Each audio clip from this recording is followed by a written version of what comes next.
और अंशिका कैसी हो?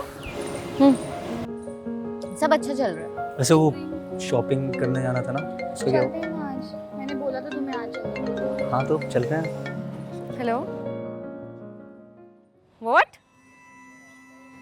लेकिन कल तक तो सब ठीक था ना, आज एकदम से कंपनी इतने लॉस में कैसे चली गई?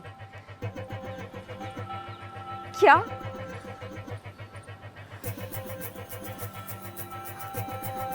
ओके क्या हुआ निष्का, सब ठीक है ना? भैया, हमारी कंपनी बैंकरप्ट हो गई है और अब हम बहुत ज्यादा लॉस में हैं। क्या? हाँ भैया, अब हम अपने सारे एक्सपेंसेस कैसे मैनेज करेंगे? सर ऐसा कैसे हो सकता है? कंपनी एकदम से लॉस में कैसे चली गई? तुम टेंशन मत लो, घर के एक्सपेंसेस मैनेज हो जाएंगे। और अब तो प्रिया भी हमारे घर की मेंबर जैसी है, तो कुछ टाइम तक घर के एक्सपेंसेस वो मैनेज कर लेगी।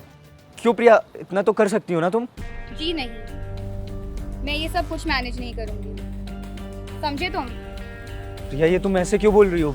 मैं ऐसे इसलिए बोल रही हूँ क्योंकि मैं तुम लोगों की कोई हेल्प नहीं करूंगी। मुझे अपना पैसा बहुत प्यारा है और मैं अपना पैसा तुम जैसे फटीचरों को नहीं दे सकती हूँ। और क्या मेरा कोई पैसा पेड़ पे उग रहा है कि जब तुम हाथ फैलाओगे मैं तुम्हें दान कर दूंगी? ये तुम कैसे बात कर रही हो?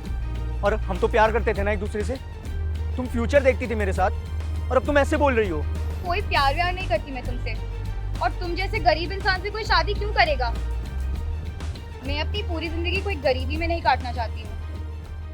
निष्का तुम ठीक कह रही थी। क्या मतलब, क्या बोल रहे हो तुम लोग? मतलब ये कि निष्का को तुम्हारी सच्चाई बहुत समय पहले ही पता चल गई थी। उसे पता था कि तुम मुझसे कोई प्यार यार नहीं करती हो, बस ये झूठा नाटक कर रही हो मेरे पैसों के लिए।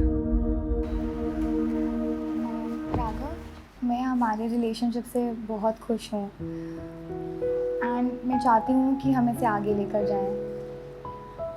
मैं अपना फ्यूचर तुम्हारे साथ देखती हूँ। मुझे ये जान के बहुत खुशी हुई कि तुम भी वही सोचती हो जो मैं सोचता हूँ। मैं भी तुम्हारे साथ अपना फ्यूचर देखता हूँ। अब मैं चलती हूँ, मुझे एक इम्पोर्टेंट मीटिंग के लिए निकलना है। हाँ ठीक है, ओके बाय, सी यू। मैं आता हूँ शाम को। Bye bye.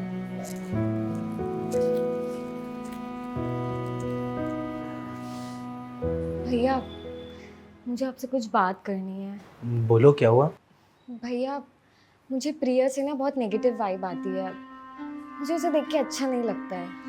क्या मतलब, तुम कहना क्या चाहती हो?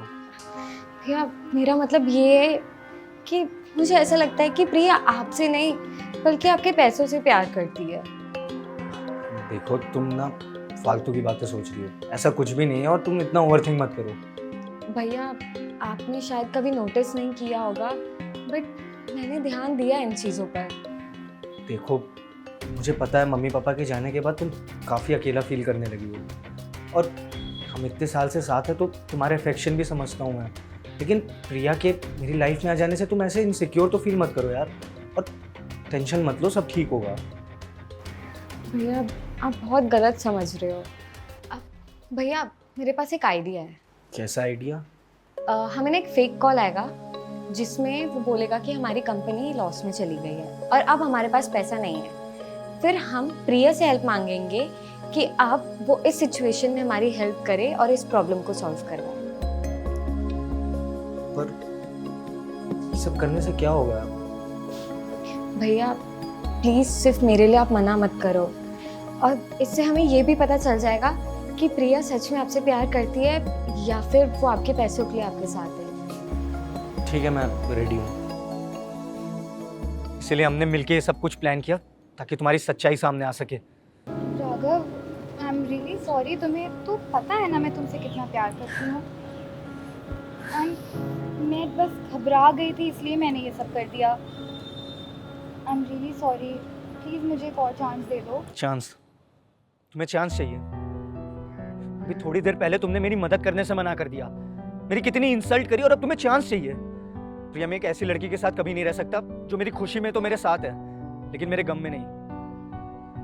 चली जाओ यहाँ से, मुझे तुम्हारी शक्ल तक नहीं देखनी है। निकलो यहाँ से। Raghav, I am really sorry. I said leave.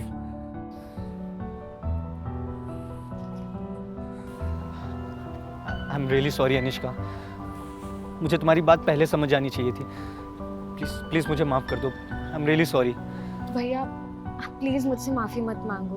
Even मैं तो बहुत खुश हूँ कि आपके साथ कुछ गलत नहीं हुआ और उसने आपके साथ कुछ ऐसा नहीं किया जो चीज़ आपको हर्ट करे। I am really sorry and thank you so much.